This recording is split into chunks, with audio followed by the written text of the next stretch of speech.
Welcome to the first ever Redshirt Culture Podcast. My name is Jonas Valanciunas, and I'm here with my good friend Kyle Singler. How you doing today?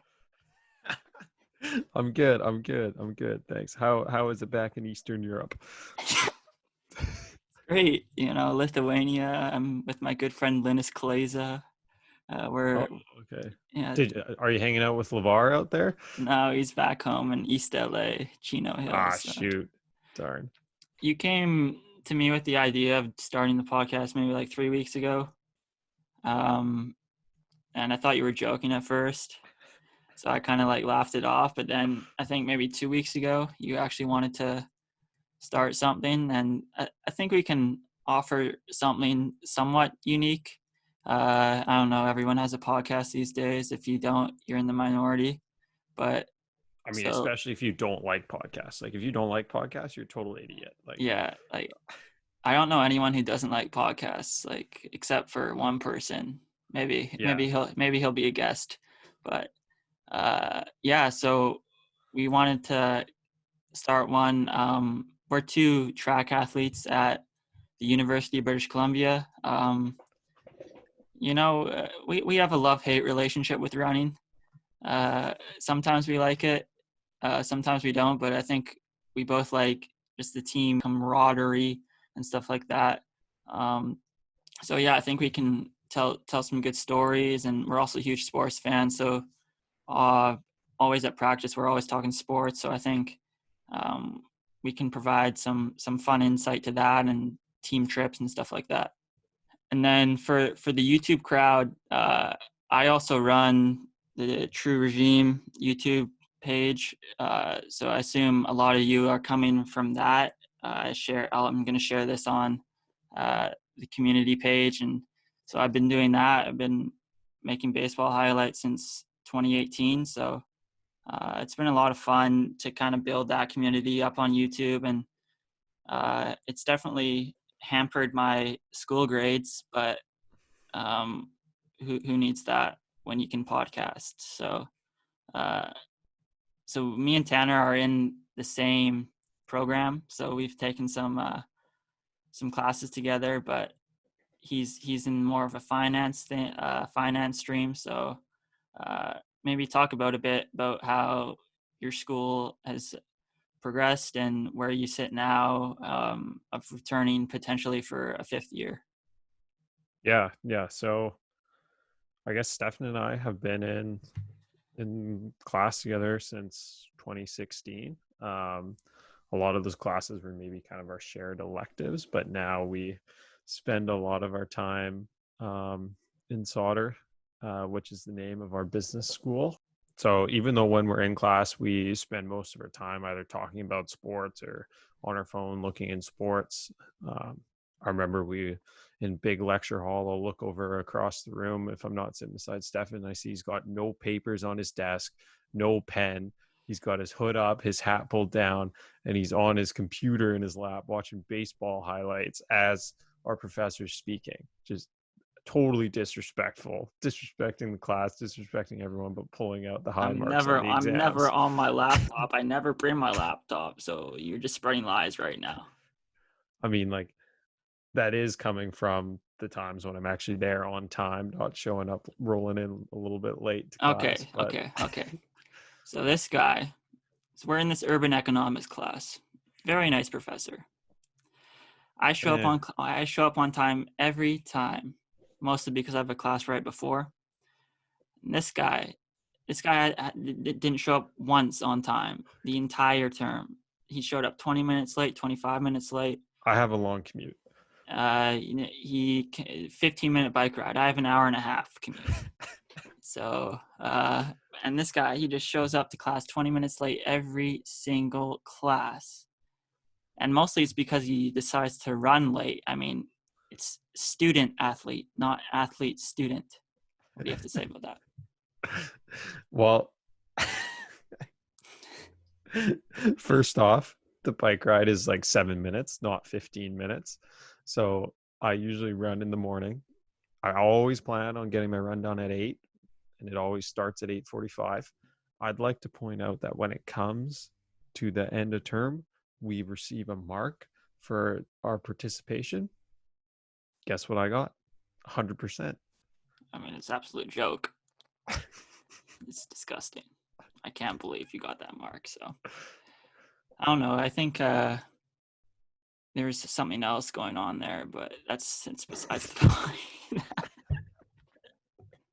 So part of the first episode, we kind of wanted to take you guys through some stories about our time as track athletes in university. And I don't think people know that, like, in the NAIA, I think a lot of people don't realize, but we get to travel a lot still. Like, we're not quite to the level of NCAA schools and stuff like that, but we still get good funding and stuff. We can take trips to California, Arizona, all across, and our national championship has been in Gulf Shores, Alabama, which is a pretty sweet spot where we stay right at the beach. So we've got some good stories to tell over our 4 years. And Tanner, would you like to give the people a good story to start? Yeah. So I also just want to kind of point out how, because we're from a Canadian university, we're the only Canadian track program who is a part of the NAI. So the rest of our country, they compete in the Canadian track championships, which is indoors, and that they don't get to travel as much, and it's through the winter. But we're pretty lucky that we get to travel to California, travel to Alabama, Arizona, do our trips and compete against the American competition all the time. So that is pretty special. I know it kind of causes a lot of arguments and kind of competition on some of the message boards, or should I say the old message boards. But yeah, it's not something that should be overlooked. And even though the schools are maybe smaller, the competition is definitely better than you think, especially in the sprints. Less as you get longer, it's easier for us, but if you're a sprinter, it's a little more quality. That's why we run long. Yeah, that's why we only sprint for long distances. So kind of looking back, there was one particular event that I felt would be a good kind of kickoff to give you guys a feeling of our time in the NAIA. So taking us back to our second year. In our second year, Stefan and I, we were still, I guess, what we would call in the developmental phase. Cross country was not our thing. We were coming off 50th place performance at the BC High School Championships, which is equivalent to coming like 200th at the California State Championships. Probably worse. Probably worse. I don't think we would have made the California State Championships. So we were coming off some hot cross-country performances, and our team that year at UBC, they were pretty good.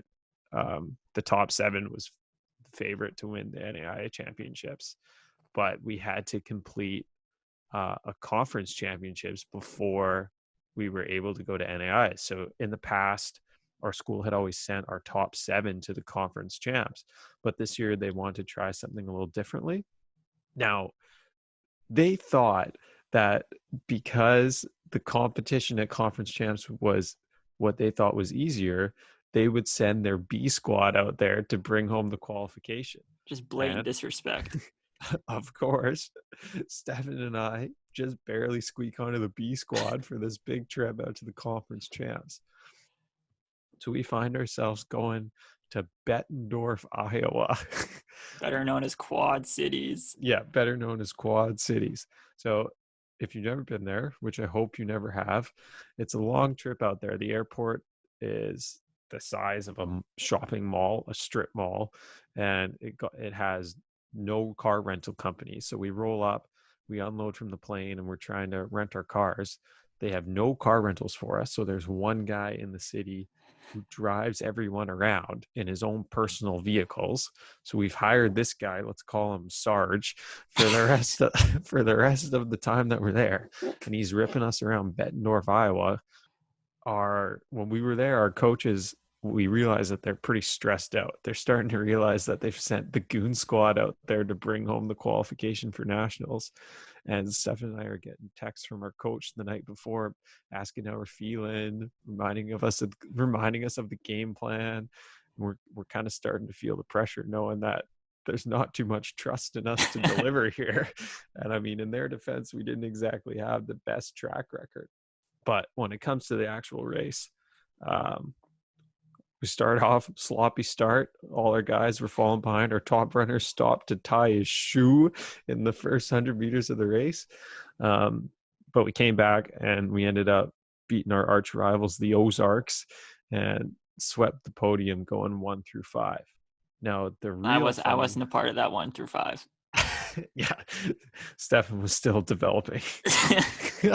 And now in the really funny part about this story is the night before, we all attended a banquet dinner. Now, you guys are probably picturing the banquet dinners of the NCAA or of even like U Sports.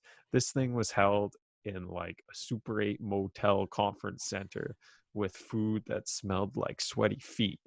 And so we rolled in there, and there's like 5 other teams in there. No disrespect, though. No disrespect. They showed up like drove there in their buses from all over. There are like much smaller schools, way lower funding. So we roll in and we're kind of like the big bad Pistons showing up. And we start eating. We're kind of mingling a little bit, and then we hear that there's going to be some awards that are handed out. So there's like a couple awards for top conference runner and such.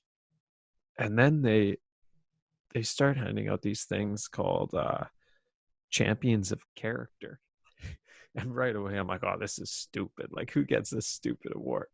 And so they're picking one representative from each team to go up to the front and line up with the other team representatives for champion of character. So they're reading out the names, and then they get to our university, and then they say, all right, the champion of character is Tanner Geary. So I walk up there. I don't really know how I've gotten it, but I stand up there to receive my award.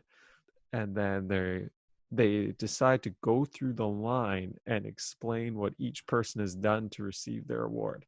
So I'm standing on the end, and I've got one guy beside me on my left, and they're going through from the other side. This guy's done this, this guy's done this, this guy's done this. And then they get to the guy beside me, and they start talking about him. Donated his kidney to another guy on the team and risked his life in this surgery to allow his teammate to run. And then he came back in the same year and competed, and he's here at conference. Everyone is like standing up, they're clapping. This guy is like the ultimate champion of character. And then they move over one more spot and they explain what I've done to the champion of character. And they say, oh, this guy completed his first year of university, overcame adversity, and now he's here running for his school. And I get like 3 applauses, and that's it. I didn't give you an applause.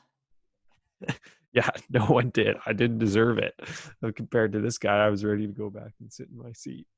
That was definitely one thing that still sticks out to this day, and you'll hear whispered amongst some of the dark corners of our school how I'm the champion of character. Yeah, I remember that day well.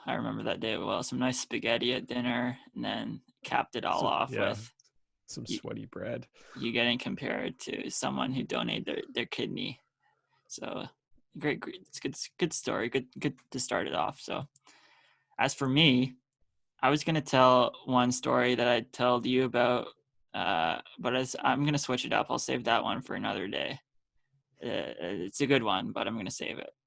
So I wanted to kind of relate mine to True Regime a bit, and how I did not handle making those highlights and like school and track very well. So for those of you that don't know, I started making them for the 2018 season. I was still working full time at a bike warehouse. So I would work 8 hours a day. I'm on my feet the entire day. I come home, I'm exhausted, and then I have to sit in a chair for 3 hours to make the highlights. I did that all just in hopes that in 2019 I could do it for a job, which eventually I was able to, which was nice. But like I'm working so hard to just get one game out a day, but we get to the October, the postseason, and I like commit myself. I'm gonna do every single game, no matter what. And this is during midterm season. I'm just getting plowed by schoolwork. So, and it's during cross country season. So this was in 2018. So my third year. To pile that all on August 1st of that year, I smash my face, lose my front four teeth. So I can't really eat. Like I didn't train at all in August. I didn't train much in September. I tried to put something together in October. It's not very This good, but guy showed up to training camp looking like Joe Exotic's first husband from Tiger King. He had like 3 teeth in his mouth, complaining that he couldn't run, couldn't talk properly. Like he was scaring all the first years. They were scared of him. Like none of them would even go near him. yeah, so it was a tough situation all around. But I tried to put like two solid weeks of decent training where I was running like probably like 4 times a week instead of twice or 2 or 3 times. For And reference, we're supposed to run 7 times a week at least. I mean, it's tough when you can't eat. So, and this is the World Series, so late October. And for those baseball fans, Game 3 was 7 hours and 20 minutes long. It was on October 26th, I think. And the next day we had a meet in the morning. So it was on a Friday and the meet was on the Saturday. So on the Friday I had a midterm as well. So I didn't get home until the 6th inning, I think. And this game went 18 innings. So I didn't get home until the 6th. So that was probably 8:30.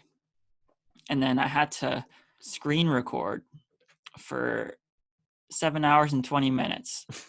I actually not that entire time. I was able to skip ahead a bit. So when I see it going to extras, I'm so mad. I just want to go to bed. But I've committed. I'm going to do every single game. So the way I make the highlights, especially when I'm not there on time, I don't actually know what's going on live. I'm just like screen recording from the past. I have the play-by-play on my phone, but I don't see what's happening live. So it's the 13th inning, and then Boston takes the lead. So I'm excited. The game might be over soon. So I'll finally be able to get to bed at a reasonable hour. So I'm just kind of keeping track on my phone a bit while I'm still screen recording the previous innings. It's the bottom of the 13th now. And then Ian Kinsler blows the game, makes an error, and then now it's a tie game again. So I'm about to cry at this point. It's the 13th inning. It's a tie game again. I just want to go to bed. I still have so much more work to do. So long story short, it goes 18 innings. I don't think I get to bed until 3 a.m. I have to leave my house at 7:30 a.m. for a track meet or for a cross-country meet. And I'm already out of shape. Let me just say that this cross-country meet is 10 kilometers on a hilly course, which is a struggle enough when we're at our healthiest point. And these meets, depending on how we do, that's how they decide who runs for the team at nationals. So it's not just another regular old meet. Yeah, I mean, I had no hope of running at nationals anyways. Like my season was completely lost, but like I still wanted to. I put in 2 decent weeks. I still want to run somewhat well, and we didn't run well. Those 2 days put me in a hole I never got out of for that entire year. I was just exhausted. I still didn't eat. My teeth were still messed. My life was in shambles, and then I tried to put it together in May of 2019, I guess. I focused on training for like 3 weeks, tried to make a run at getting to nationals, and nothing happened. So I blame it all on the 18-inning game that ruined my third-year track. Yeah, there's some people who say there's kind of like 1 year that defined their life as the worst. For you, it's not just 1 year, it's one date in 2018. Yeah, exactly. Well, 2 dates. The day I smashed my face. That I mean, you never looked better after that. Yeah, look at these pearly whites. So obviously there's no sports right now, but I don't know. We'll talk a bit about this MLB proposal, how it was shut down by the players, and how it's like non-starter for the players. So just to set the scene a bit, like March, Players Association and the MLB agreed on prorated salaries, so you would just get paid based on the number of games played.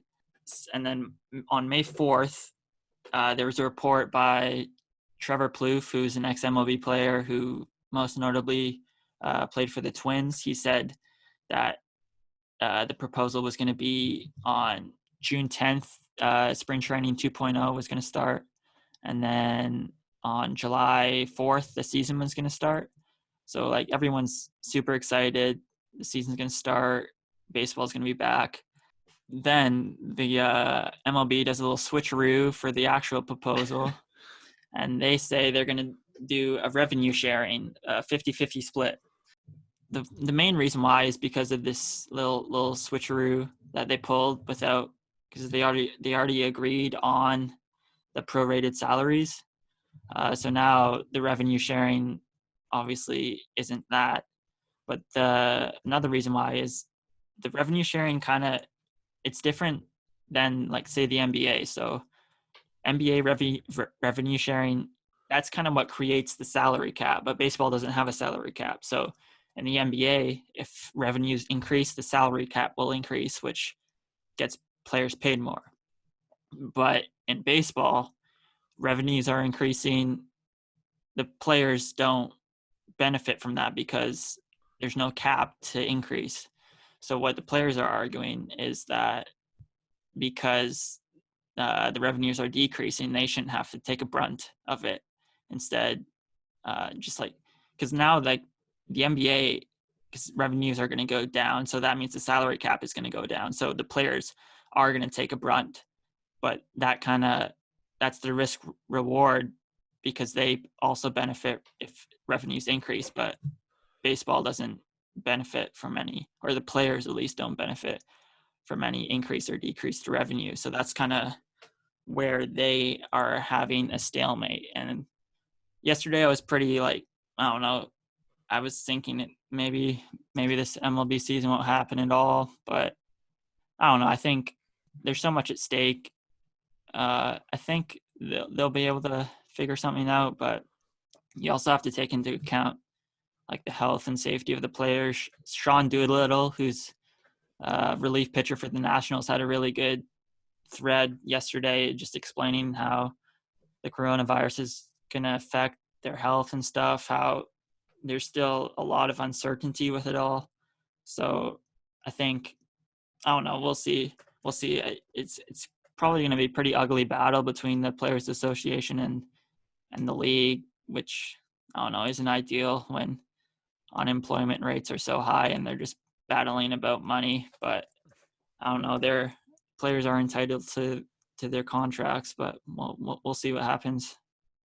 Yeah, like at this point, if the MLB owners are asking their players to go back and play, in my mind, they have no choice but to bite the bullet and honor the full salaries, because otherwise it looks like we're looking at a labor dispute or some sort of, even something as bad as a strike. And that, like, in the midst of the coronavirus, that's the worst thing that we want, let alone, like, even if they play without any fans, if it's the only sport on TV, they're going to get way more viewers, way more attention than they normally would. And it's on them to figure out how to recoup some of that revenue. And I think they need to kind of honor these contracts. These players are leaving their families. They're going to have to go into quarantine. They're going to be making sacrifices to play. Not to kind of seem like really anti-owner, this is just like it's just another demonstration of, like, how in leagues outside the NBA, the players just have so little power right now. Yeah, like, the MLB has done a really good job at, like, making the players seem like the villain over, like, so I don't know. It'll be interesting to see how it all plays out. because there's also like a bunch more rules, like universal DH because of the division realignment for just this year. And I don't know.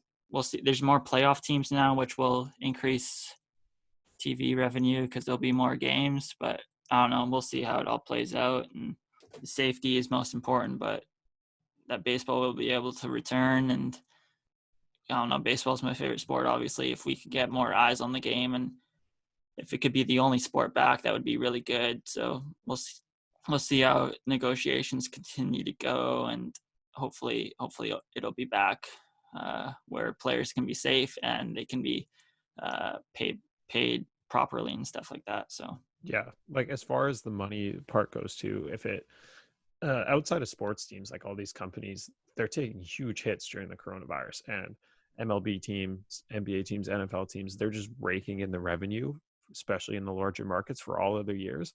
So if they have to take a hit on one of these down years, in a way, it's just kind of them doing what everyone else across the country has to do. And I think they just have to find a way to make it work. They have to prioritize if they want to see the game on TV and have a chance at making some money this year and having some baseball being played, or if they're just willing to say no and shut it all down just over a few dollars. When, like you said, there's people who are unemployed and are in much worse situations. So it seems like something a little silly to kind of argue about over, but we see it all the time in these player league disputes across all the leagues. I think we wanted to end the episode with some more sports. Well, we're gonna look at our 5 highlights we've kind of been rewatching and stuff. So not full games, just kind of singular or maybe a sequence of highlights. Tanner, would you like to start with your 5th one? Yeah, so I guess I kind of had them originally in no particular order, but there's definitely one that I think probably falls under like the 5th. I guess it's more of a sequence of highlights taking us back to the 2011 NBA season. And we had the debut of our first Asian American ball player since Yao Ming to take the league by storm in what's known as Linsanity. So for us, it really kind of hit home because the biggest highlight, I'd say, is when he hits that shot in the ISO as time's winding down over Jose Calderon in Toronto. I remember. I watched that game live. I remember that to this day. The crowd is just stunned, and as like in Canada and in Toronto especially, there is a large Asian population, and I remember after the Linsanity, what it did for basketball in those communities was huge all across Canada. Yeah, I have a t-shirt. I have a Linsanity t-shirt.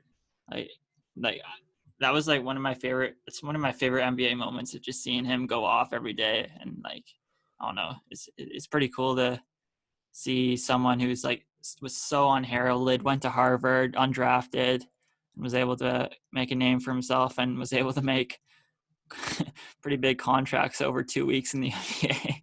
Yeah, exactly, and the fact that like he plays for the Beijing Ducks now. Yeah.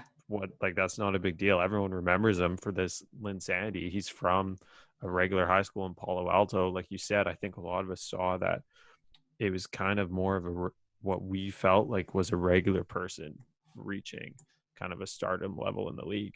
And then he still ended up getting a ring with the Raptors last year. Like that, his career is this weird career that was kind of iconic, yet he maybe wasn't worth the hype, and it's like this enigma that just came and went in a couple seconds. But that was my 5th one. I don't know what you had for your kind of 5th highlight there. Mine aren't really in order. I guess the last 2 are, but my 5th one was Ozzie Smith's barehanded play. I'll put a video of it in the YouTube, but if you don't know what it is, but I don't know why I like this. Well, I think it's like insane what he did, but I think part of it is because the actual highlight on YouTube, it's so grainy, like you can't even so bad. You can't even see the ball really, and it just like hops, and I don't know, like it was insane. That I don't think how many people can make that play where you have to adjust in midair like that, that was only his 10th game in the big leagues. Like, I don't know. He's the best defensive shortstop of all time. So I don't know. I just love watching defense, especially infield, because that's what I focused on so much when I played, just in the front yard. I didn't hit as much. I just played. I love playing defense in the front yard. So I don't know. I think that's what makes that play so memorable for me. Yeah, there were two things that really stuck out. Like, if you've actually played baseball yourself, you realize how hard those barehanded plays are on their own, let alone like in this particular situation. And the second thing was, he, in his interview, when you watch the game back, he claims that the ball hits a rock in the field and goes a different direction. Like, first of all, I don't know what a rock's doing in the field that's big enough to redirect the ball. And then his reaction time is just outstanding. Like, I think at the time people may not have realized how big of a play it was. Yeah, that was good. All right, what's your fourth one? They're getting closer to being equal, but this one was, it's not necessarily a highlight, but it was definitely a turning point in last year's NBA season. So it was when the Warriors played the Clippers on November 13th, and the Draymond Green, Kevin Durant beef really really broke out, and everyone kind of saw the explosion on court.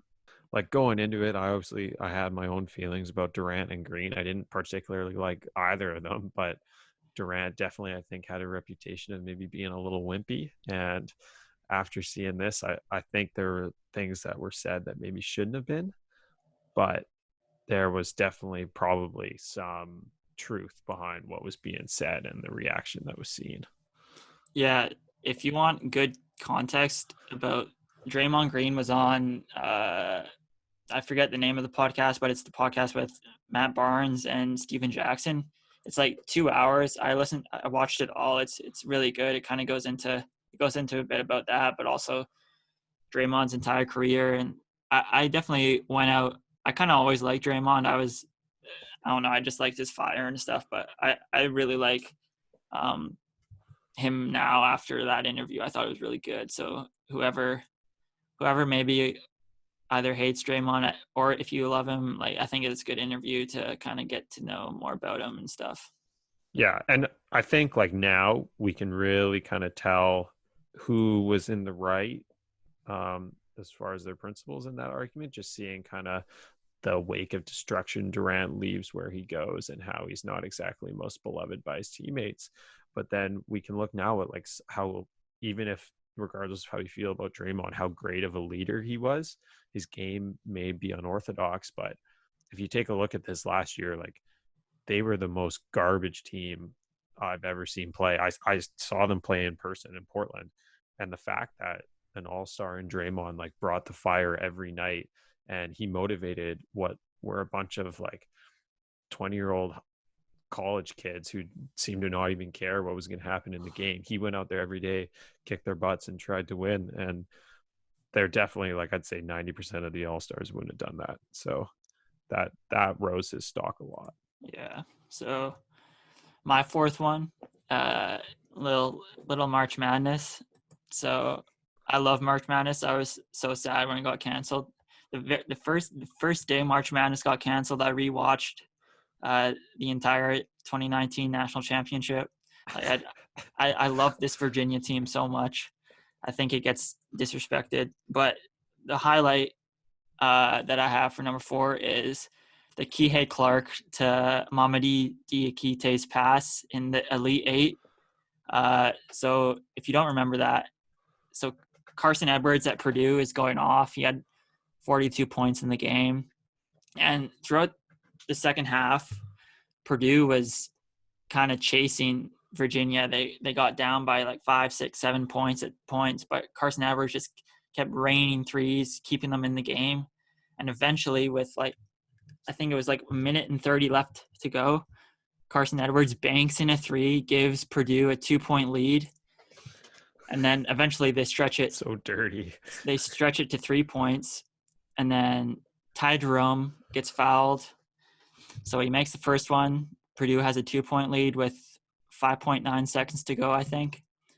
And then he misses the second one on purpose. Mamadi Diakite taps it out. It goes like nearly to Virginia's own 3-point line, and Kihei Clark picks it up. This guy's a freshman. He's facing the wrong side of the court. He has to turn around with like 2.5 seconds to go.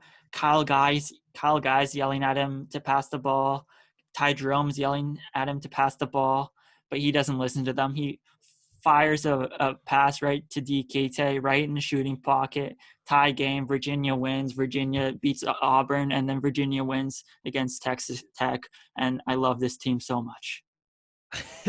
Yeah, that game, and that was actually probably the best game of that whole tournament. Like you said, definitely better than the finals. It kind of reminded you in all the champion teams before, whether it was kind of Kobe with the Lakers or some of MJ's championship teams, there was a play where it was someone else on the team who made the play that won the game. And here with the freshman throwing the perfect pass, it's the same as Kobe letting Meta World Peace take the final shot, or MJ throwing off the pass for the final shot in Game 5 to win. And I think like the 1991 series. So I think, yeah, it was just, to me, there were so many parts that came together that showed that it was just an amazing game. All right, what's your third one? Okay, yeah. So for the third one, this one's a little quicker. I had for those out there, it's kind of taking it back to track and field. It was Matt Centrowitz winning the 2016 Olympic gold medal. I thought you stole my third one, but you didn't. It was Centro winning the 2016 Olympic gold medal. Centro is such a dynamic figure in track and field, and he quite frankly had no business winning a championship race if it was based off pure personal best or seed time.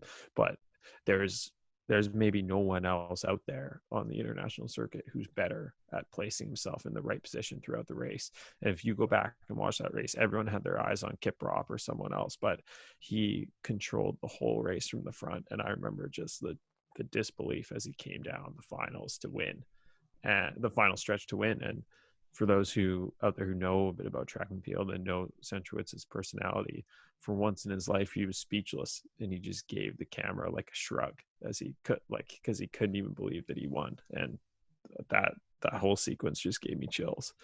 His dad in the crowd too, celebrating, was pretty sweet.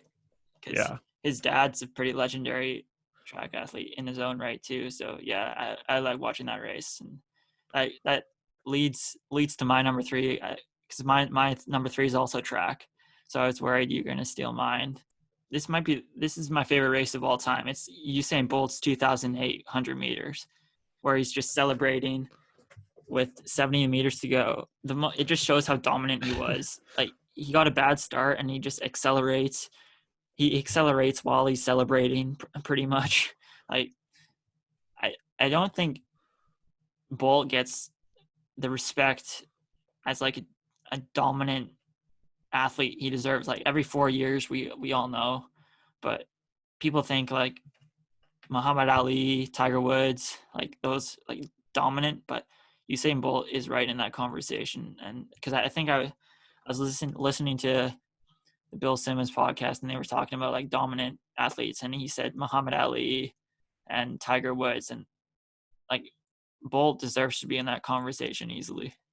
Yeah, I completely agree. Like, let's say track had a circuit or it was regularly televised every year, there'd be no contest with Bolt. Like, probably even more than Tiger Woods. He could show up to any race and handle the pressure of a 4-year Olympic cycle and be putting on a show before he gets in the blocks, waving to the crowd, just so confident in what he was going to be able to do.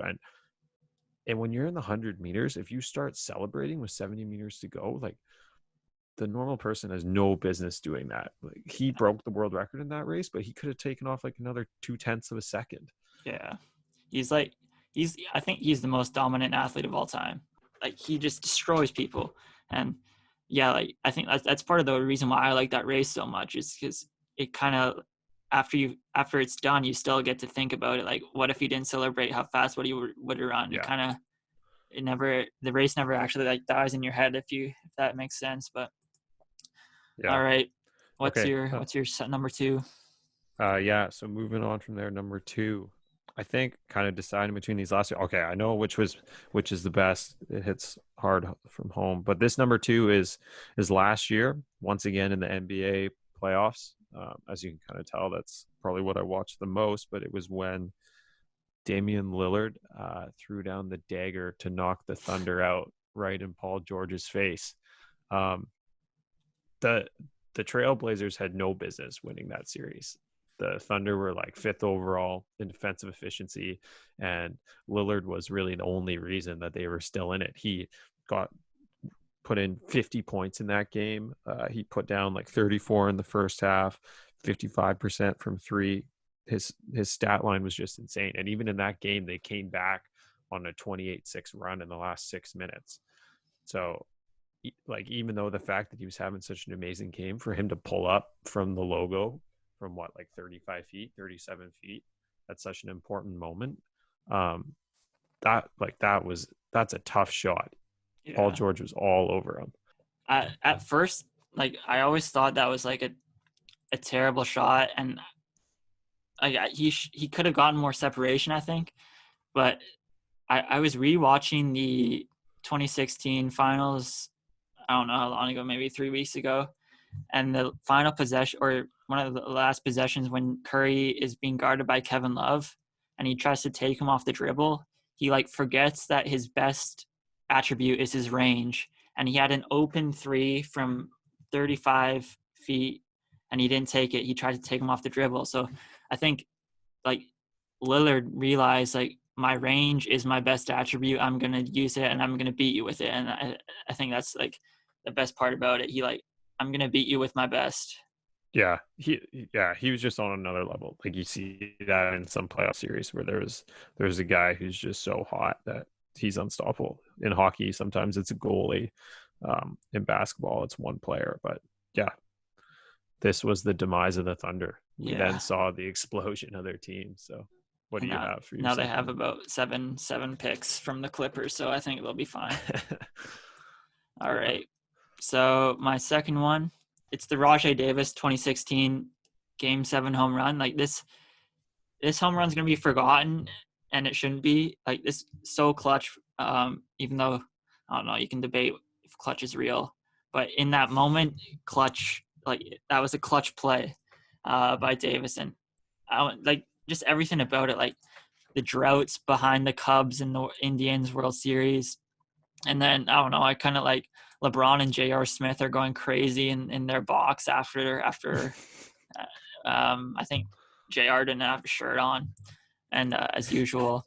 And then Joe Buck had a good call. He gets a lot of crap, but he had a good call on that play. So I watch this home run like once a week.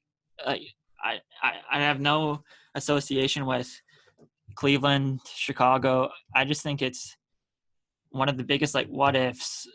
Like, he hits that home run, the Indians go on to win. He doesn't have to ever buy dinner in Cleveland ever again. It's kind of sad that he'll be forgotten when it was such a big moment. But yeah, what's Yeah, like, I just kind of just start off there. I think we should just point out that JR was probably celebrating just because he likes to party. He probably had no idea what the score was in the game. He probably didn't even know like what time it was.